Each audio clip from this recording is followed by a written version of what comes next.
Chers paroissiens, chers amis, chers élèves, chers enfants, nous voilà confinés depuis plusieurs jours et nous nous efforçons de maintenir le contact, d'abord et surtout par la prière bien sûr, mais aussi en usant des moyens modernes de communication qui se révèlent précieux en ces circonstances.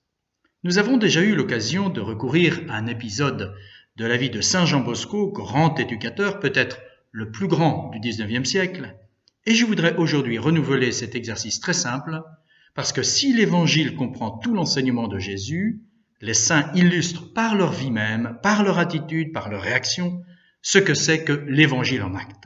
Ils mettent merveilleusement en application cette parole de Saint Jean, qui s'adresse aussi aux adultes, parce que nous sommes tous des enfants de notre Père du ciel. Mes petits-enfants, n'aimez pas en parole, mais en acte. L'histoire que je vais vous raconter, je l'ai choisie parce que nous sommes en période d'épidémie et qu'il est question de personnes qui meurent du fameux coronavirus. Au XIXe siècle, l'époque de Saint Jean Bosco, la mort faisait davantage partie du quotidien des gens, des familles, du fait notamment de l'impuissance de la médecine face à certains fléaux. Et il est instructif d'observer la manière dont nos pères affrontaient en chrétiens le grand passage vers l'autre monde. De plus, nous sommes au mois de mars, mois durant lequel nous nous confions plus spécialement avec toute l'Église au patronage de Saint Joseph, comme nous avons davantage recours à la Sainte Vierge Marie, à la Madone, aurait dit Saint Jean Bosco, durant les mois de mai et d'octobre. Or, Saint Joseph, parce qu'il est mort entouré de la Sainte Vierge Marie et de Jésus, très belle mort, est entre autres le patron de la bonne mort, c'est-à-dire d'une mort dans les bras de Dieu, dans la grâce de Dieu. Que cette histoire, qui a ses côtés joyeux mais aussi ses côtés tristes, nous aide à adopter une conception de la mort telle que celle qui faisait dire à Sainte Thérèse de Lisieux, très grande sainte du XIXe siècle, au moment où elle rendait son âme à Dieu, « Je ne meurs pas, j'entre dans la vie ». Voici cette histoire. Noël Brusaska et Don Bosco. Le 24 octobre 1876, j'entrais à l'oratoire Saint-François de Sales pour y faire mes études. L'oratoire, l'œuvre de Saint Jean Bosco. J'avais 11 ans accomplis, j'allais avoir 12 ans le jour de Noël. J'étais émerveillé par la vie que l'on menait à l'oratoire. La bonté de tous les supérieurs et professeurs, la joie de mes camarades, la beauté de l'église Marie Auxiliatrice m'enchantaient. J'avais l'impression d'être entré au paradis terrestre. Les 2 premiers mois s'écoulèrent et nous arrivâmes au soir du 31 décembre. Je connaissais déjà tous les supérieurs de l'oratoire et j'avais pour eux une grande affection, mais je ne connaissais pas encore Don Bosco qui, déjà à cette époque, ne pouvait plus séjourner longtemps au milieu de nous. En novembre, il était allé à Gênes. Le 1er janvier, il partirait pour Rome. Ce soir-là, après les prières, sous les acclamations de tous les élèves et apprentis, un prêtre tout souriant monta en chaire. Mais en vérité, je ne comprenais pas pourquoi on lui faisait de telles ovations. Je pensais à moi-même, pourquoi n'applaudit-on pas aussi Don Lazzaro, Don Durando et les autres supérieurs quand chaque soir ils viennent nous parler? Ne sont-ils pas aussi bons que ce prêtre qui sourit avec tant de gentillesse? Ayant fait ces remarques à mon voisin, il me dit « Tu es nouveau, tu ne connais pas encore Don Bosco. Il est le supérieur de tous les supérieurs de la maison, le fondateur et donc le maître de tout l'oratoire. De l'église aussi? De l'église aussi, c'est lui qui l'a construit. » Je fus aussitôt convaincu et confus. Cependant, les applaudissements avaient cessé et j'entendis la voix de Don Bosco qui, entre autres choses, disait « C'est le dernier soir de 1876. Pendant que vous dormirez, 1877 commencera et je suis venu pour vous donner les étrennes. » Là, tous mes camarades applaudirent, mais je pensais à moi-même. Quelle étrenne va-t-il nous donner? Pas de l'argent, le règlement interdit d'en avoir. Alors des livres. Et tout à cette pensée, je me mis à regarder si, près de la chaire, il y avait une pile de livres. Mais ne voyant rien, j'en conclus, à part moi, qu'il allait donner à chacun une belle image. De nouveau, le silence se fit et la voix claire, prenante de Don Bosco continuait. « Tâchez de toujours faire saintement vos confessions et vos communions, parce que certains d'entre vous qui êtes présents ici, en ce moment, et qui écoutez mes paroles, iront dans leur éternité pendant l'année 1877 et ne se retrouveront plus ici le dernier soir de l'année qui va commencer. Parmi vous, 8 vont mourir en 1877, et puis d'autres encore. Le nom de plusieurs d'entre eux commence par la lettre B. À cet instant, je cessai de suivre le discours de Don Bosco. Pour moi, Brusasca, cela suffisait. Ma pauvre tête se trouva soudain en pleine ébullition. J'aurais préféré être chez moi et je me mis à faire ces réflexions. Voilà, dans quel internat m'a placé mon père, et moi qui m'y trouvais si bien, et qui avais l'amitié de mes maîtres, pourtant si bons. Je dois donc mourir. Je m'appelle Brusasca. Ça va, demain je vais écrire à mon père qu'il vienne me chercher, car je ne veux plus rester à l'oratoire. Je vais lui écrire. Mais une autre pensée survint. Don Bosco a dit que quelques-uns des présents doivent mourir. Mais il n'a pas dit qu'il mourrait à l'oratoire, donc si je retourne chez moi, je mourrai quand même, car il a dit que quelqu'un dont le nom commence par B mourra. Que dois-je faire? Est-ce que je dois écrire?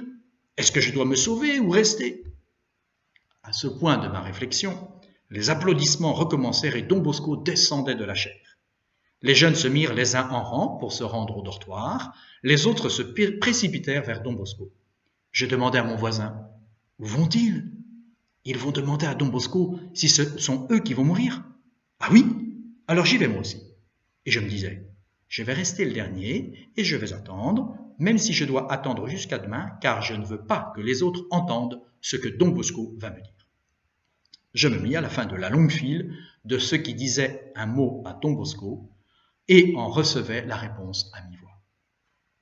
Auprès de Don Bosco, il ne restait que quelques supérieurs. Je m'approchai moi aussi, et Don Bosco, en souriant, me demanda « Que veux-tu » Je m'approchai le plus près possible et je lui dis « Je voudrais savoir si je vais mourir. »« Comment t'appelles-tu » ?»« Brusasca Noël. »« Bien.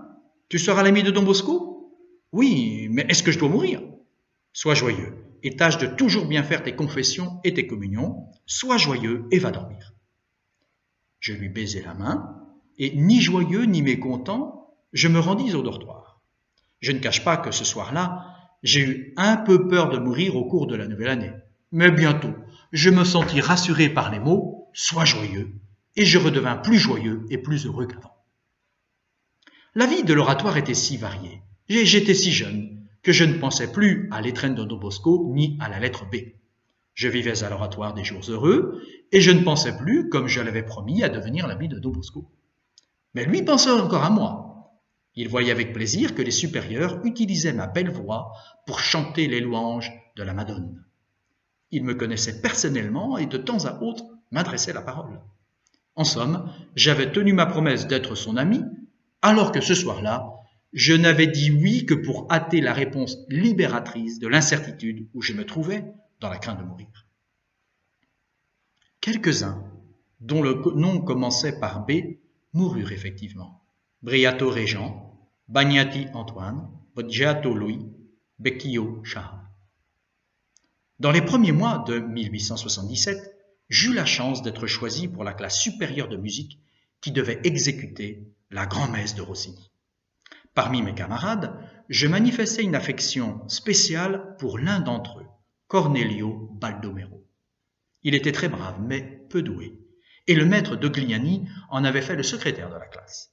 Il lui avait confié les clés de l'armoire de musique, je l'estimais beaucoup, et quand je ne pouvais passer la récréation avec le maître Dogliani ou avec Don Lazzero, j'étais toujours avec Baldomero. Je me souviens qu'un jour nous avons entendu les voix de nos camarades crier « Vive Don Bosco! Vive Don Bosco !» Baldomero me dit « Allons baiser la main de Don Bosco !»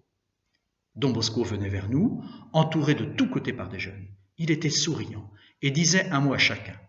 Nous nous approchâmes tous les deux et il nous salua, le visage souriant.